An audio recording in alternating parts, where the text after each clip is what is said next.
The call came just days before she was scheduled to be euthanized. The pregnant dog had almost run out of time.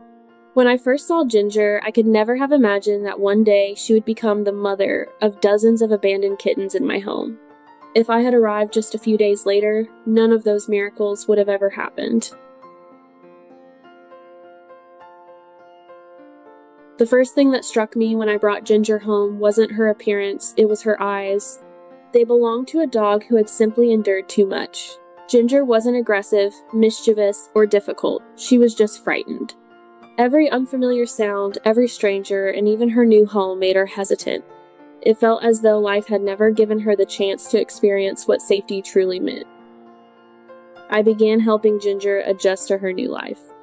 She learned simple commands like times sit, shake, and times lie down, times surprisingly fast.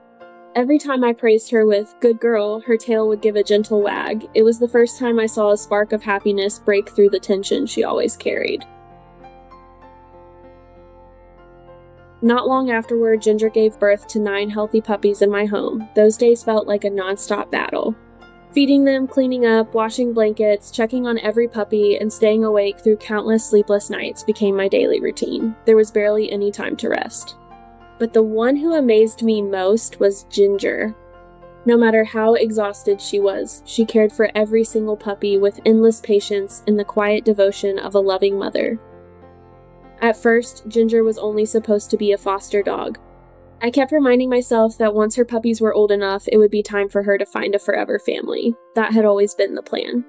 But as the days passed, that thought became harder and harder to accept. Every time I imagined Ginger leaving, it felt like I was losing a member of my own family. Eventually, I realized I had grown far too attached to her. Ginger was no longer just a foster dog. She had become part of my everyday life. So I made a decision I never expected to make. Ginger was staying with me forever. Around that same time, I began noticing something unusual. My house is home to quite a few cats, and normally cats are cautious around large dogs, especially ones they've never met before. But with Ginger, it was completely different. It wasn't just 1 or 2 cats, almost every cat in the house seemed naturally drawn to her.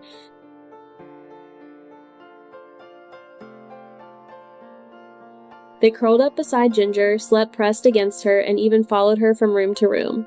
Even more surprising was Ginger's response. She welcomed every one of them as if it were the most natural thing in the world. She never seemed annoyed or protective of her space. If anything, it felt like Ginger found peace in their company, too. That was the moment I realized there was something truly special about Ginger. If I wanted to continue rescuing abandoned animals, especially orphan kittens, then Ginger wasn't just another dog in the house. She could become the perfect partner in that mission. So I started taking in more kittens, especially those who had been abandoned, were seriously ill, or were simply too weak to survive on their own. Because of my background in science and medicine, I often accepted the difficult cases that many others weren't equipped to handle, but this time I wasn't rescuing them alone.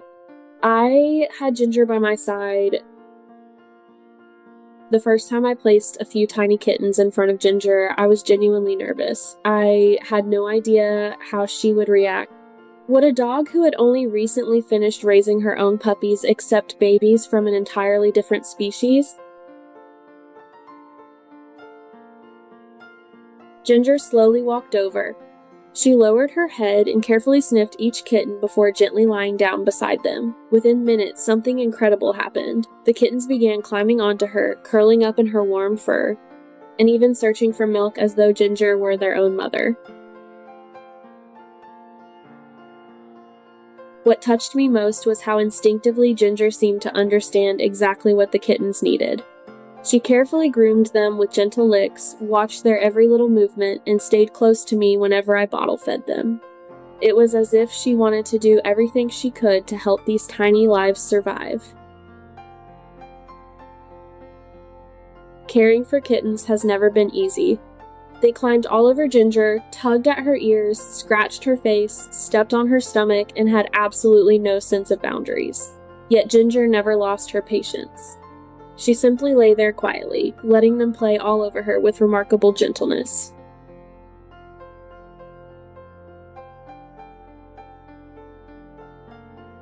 Some of the older kittens were afraid of Ginger at first. They watched her from a distance, unsure whether they should approach such a giant dog.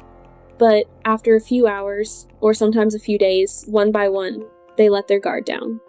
I can hardly remember a single kitten who stayed afraid of Ginger for very long.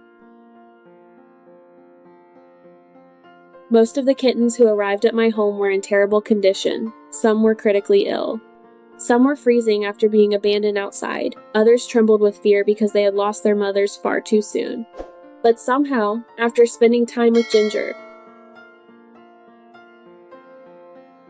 everything began to change. Some kittens who had refused to eat suddenly started eating again after just a few days beside her.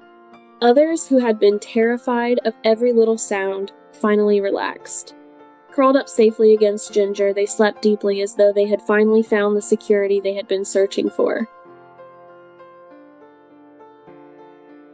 I studied science and medicine, so I naturally try to explain everything through logic. But this is one thing I simply can't explain. We often joked that it was Ginger's magic, yet after watching it happen over and over again dozens of times, I began to wonder if it wasn't just a joke after all. Some dogs are simply born to be heroes, and Ginger is one of them. The dog who once stood at death's door eventually became the reason so many tiny lives were given a second chance. Sometimes, when you save one life, you end up saving countless others without ever realizing it.